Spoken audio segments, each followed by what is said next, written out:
장애를 이해하고 싶을 때 당장 만나! 안녕하세요. 전 KBS 앵커 최국화입니다. 발달 장애인의 경우 다른 사람에 비해 인지 능력과 사회성이 많이 낮습니다. 이로 인해 여러 선택 상황에 놓일 때 본인의 이익에 맞는 결정을 내리는데 어려움을 겪는데요. 오늘은 의사결정에 어려움을 겪는 발달장애인 여러분의 권리를 지키고 자립을 돕기 위해 마련된 발달장애인 공공후견 지원 사업에 대해 알아보겠습니다. 도움 말씀 주실 분이죠. 한국장애인개발원 권익옹호 팀장이신 명노현 변호사님 모셨습니다. 안녕하세요, 변호사님. 네, 안녕하세요. 한국장애인개발원 중앙장애아동 발달장애인 지원센터 권익옹호 팀장 명노현 변호사입니다. 네, 변호사님, 먼저 발달장애인 공공후견 지원 사업이란 뭔가요? 공공후견 지원 사업은 의사결정 능력이 부족한 성인 발달장애인에게 후견 서비스를 제공하여서 자립 지원을 도모하는 사업입니다. 공공후견 지원 사업을 설명드리기 위해서는 먼저 성년후견 제도를 짚고 넘어가야 하는데요. 성년후견 제도는 정신적 제약으로 사무처리 능력이 결여되거나 부족한 성인의 의사결정을 법원이 선임한 후견인을 통해 지원받을 수 있도록 하는 제도입니다. 성년후견 제도는 법원 판결에 의해서 후견인을 선임하는 법정후견과 계약에 의한 임의후견으로 나뉘는데요. 법정후견은 다시 성년후견, 한정후견, 특정후견 세 가지 유형으로 나뉩니다. 오늘 이야기할 공공후견 지원 사업에서는 법정후견 유형 중 특정후견을 이용하고 있습니다. 한마디로 말해서 발달장애인 공공후견 지원 사업은 특정후견으로 의사결정을 할 때 지원이 필요한 발달장애인에게 후견인을 연결해주는 사업입니다.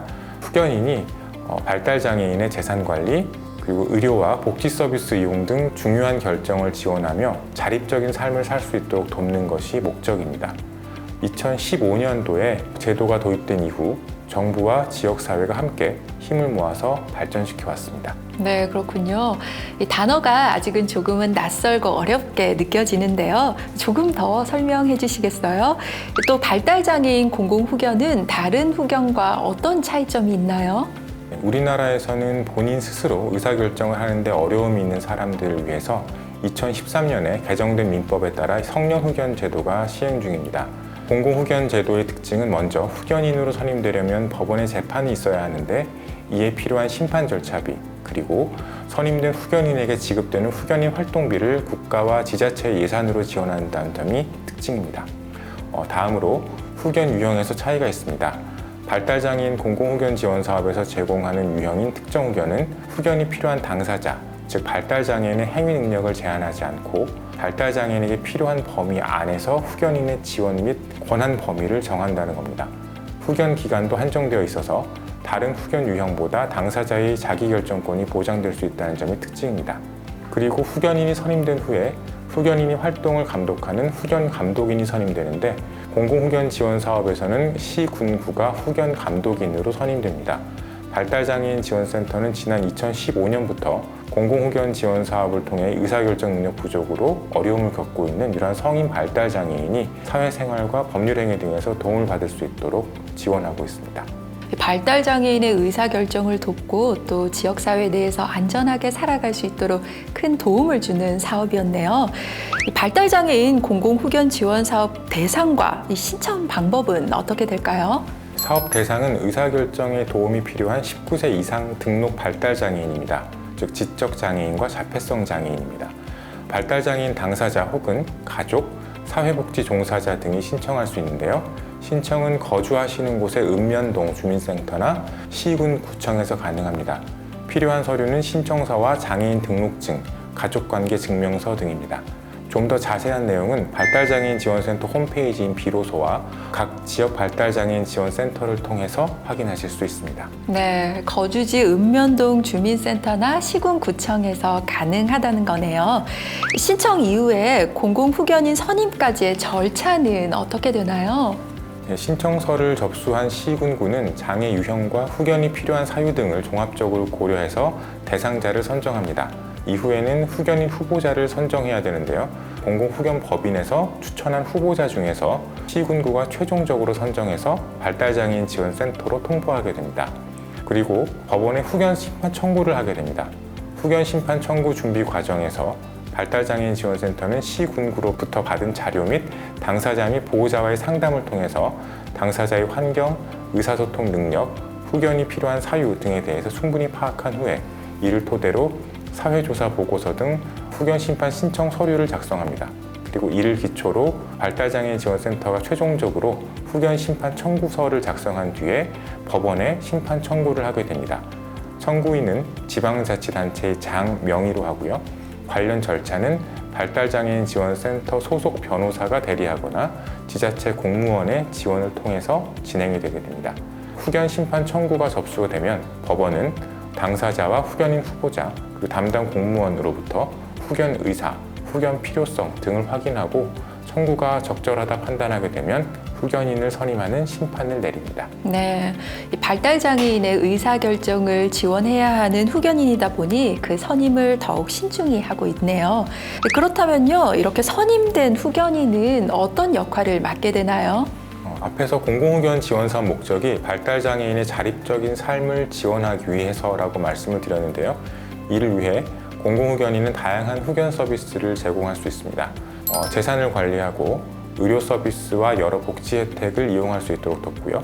또 중요한 법적 결정을 내릴 때 필요한 정보를 제공하고 장애인이 자신의 삶을 더 주도적으로 살아갈 수 있도록 지원합니다.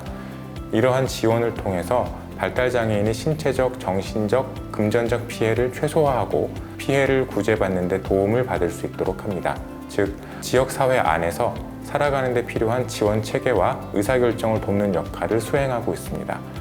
단 후견 업무의 범위는 발달장애인 당사자의 의사결정 능력과 환경에 따라서 달라질 수 있습니다. 네, 공공후견인을 선임하고 지원받는 과정에서 어떤 금전적 지원을 해주나요?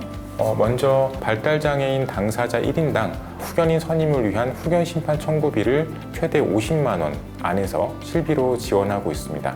또 공공후견인으로 선임된 제3자에게는 후견인 활동비를 지원하게 되는데요. 월 20만 원에서 최대 50만 원까지 지원하고 있습니다. 후견인을 선임하는 비용과 선임된 후견인에게 활동비를 지원하고 있군요. 그런데요, 변호사님, 아무나 후견인 역할을 할 수 없을 것 같은데 후견인으로 활동하기 위해서는 특정 자격 기준이나 조건이 있을까요? 발달장애인 권리를 존중하는 마음으로 후견 활동을 하려고 하는 성인이라면 누구나 후견인이 될 수가 있습니다. 다만 공공후견인으로 활동하기 위해서는 공공후견법인에서 진행하는 후견인 후보자 양성 교육을 이수해야 하는데요. 교육 내용은 후견 제도의 원칙, 후견인의 권한과 책임, 발달장애인에 대한 이해, 후견 사건과 가정법원, 사회복지 서비스의 이해, 기타 실무 지식 등이며 최소 30시간 이상으로 구성됩니다. 후견인은 발달장애인의 개별적인 상황과 욕구에 맞춰서 맞춤형 서비스를 제공하고 정기적으로 후견 감독인에게 보고서를 제출하고 모니터링도 받게 되는데요. 이를 통해서 발달장애인의 안전과 권익을 보호하게 됩니다. 네, 변호사님, 선임된 후견인의 임기는 어떻게 되나요? 또 발달장애인이 선임된 후견인과 의견이 다를 때는 교체가 가능한가요? 후견인의 임기는 통상 제3자가 후견인이 되는 경우는 3년, 가족이 후견인이 되는 경우는 5년입니다. 후견인을 바꾸는 것도 가능한데 피후견인의 복리를 위하여 후견인을 변경할 필요가 있다고 인정되는 경우, 예를 들면 후견인의 비위 행위가 있는 경우에는 후견인 변경을 할 수가 있고 거주 지역의 변경 등으로 후견 활동이 어렵게 되는 경우와 같이 정당한 사유가 있는 경우에는 후견인이 사임하는 것도 가능합니다. 어느 경우에나 새로운 후견인이 선임되는데 후견을 시작할 때와 마찬가지로 후견인의 변경 또는 사임도 법원의 재판을 통해 진행되고 이것도 공공후견이기 때문에 관련 비용은 국가와 지자체의 예산으로 충당됩니다. 네, 가족도 후견인이 될 수 있군요. 가능합니다. 가족이 후견인이 되는 것은 부모님이 후견인이 되는 경우가 대부분입니다. 다만 가족이 후견인이 되는 경우에는 후견인 활동비가 지급되지 않습니다. 이 후견 서비스 중 가장 많이 이용하는 내용은 뭔가요? 그리고 후견 서비스 이용 횟수 제한은 없는 건가요? 후견인이 후원하는 사무로서 대표적인 것으로는 의료 서비스 이용에 관한 사무, 주거 마련을 위한 계약, 주택 관리 등에 관한 사무, 각종 교육 및 여가 활동 신청에 관한 사무, 직업 활동의 수행에 관한 사무, 사회복지 급여 및 사회복지 서비스 이용에 관한 사무, 일상생활비 관리에 관한 사무, 공법상의 신청 행위에 관한 사무 등이 있습니다. 이 밖에 구체적 사안에 따라서 필요한 사무가 추가될 수 있습니다. 현재 후견 이용 횟수 제한은 없지만 후견에는 후견인을 보호할 수 있는 다른 제도가 있으면 그것을 먼저 사용하고 그러한 제도로 보호가 미흡한 경우에 비로소 후견이 발동될 수 있다는 보충성의 원칙이 있기 때문에 더 이상 지원이 필요한 사무가 없어서 후견 수요가 없다고 판단이 되면 재차 청구하지 않고 후견을 종료하는 것도 가능합니다. 그렇군요. 그런데 변호사님, 아무래도 법률 용어가 많이 들어가다 보니 시청자분들 중에서는 사업 내용이 눈에 확 들어오지 않는다고 하시는 분들도 계실 것 같아요. 이런 분들의 이해를 돕기 위해 구체적인 실제 사례를 말씀해 주시겠어요? 발달장애인 A씨의 사례가 있는데요. 그분이 아버지가 사망하셨을 때 상속재산이 발생을 했습니다. 근데 그 재산이 친척 명의로 되어 있었고요. 그래서 발달장애인 분이 재산을 되찾을 수 있도록 지원을 하고 이후에 발달장애인 분이 시설에서 자립하고자 하는 의지도 있어서 이를 위해서 집 계약 및 필요한 서류 발급, 필요한 가구 등의 구매를 지원하고 지역사회에서 장애인분이 잘 적응할 수 있도록 지원한 사례가 있습니다. 네, 변호사님 다른 사례도 하나 더 소개해 주시겠어요? 발달장애인 B씨 사례인데요. 이분 같은 경우에는 금전을 가족 구성원이 유흥비로 사용하는 등 금전 관리가 제대로 되지 않는 상황이었습니다. 이를 위해서 발달장애인 공공후견 지원 사업을 통해서 후견인을 선임하게 됐고 선임된 후견인이 활동을 하면서 발달장애인의 금전을 안전하게 관리하는 등의 지원을 한 사례가 있습니다. 네, 실사례를 들어 말씀해 주시니까 이 사업이 얼마나 큰 역할을 하는지 알 수 있었습니다. 변호사님, 지난 2015년부터 사업을 진행해 오셨다고 했는데요. 그동안의 사업 실적은 어떻게 되나요? 그리고 앞으로의 계획과 개선점에 대해서도 말씀해 주시죠. 지난 2019년 이후 매년 600건 이상 후견 심판 청구가 이루어지고 있고 현재 전국적으로 약 1,800명의 후견인이 활동하고 있습니다. 개선점이라면 발달장애인 지원센터의 현재 변호사 및 담당 인력이 부족하고 후견인 후보자가 부족해서 대기 사례가 발생하는 등의 어려움이 있습니다. 앞으로 유관기관과 협력하는 등 공공후견 지원 사업이 보다 활성화될 수 있도록 노력하겠습니다. 네, 그렇군요.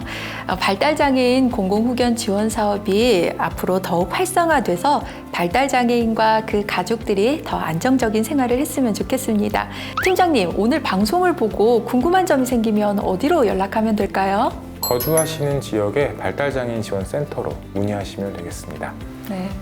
오늘은 발달장애인의 권리를 지키고 자립을 돕는 공공후견 지원 사업에 대해 알아봤습니다. 함께해 주신 명노현 변호사님 감사합니다. 당장 만나 시즌2 다음 시간에도 알차고 흥미로운 이야기로 찾아오겠습니다. 여러분 안녕.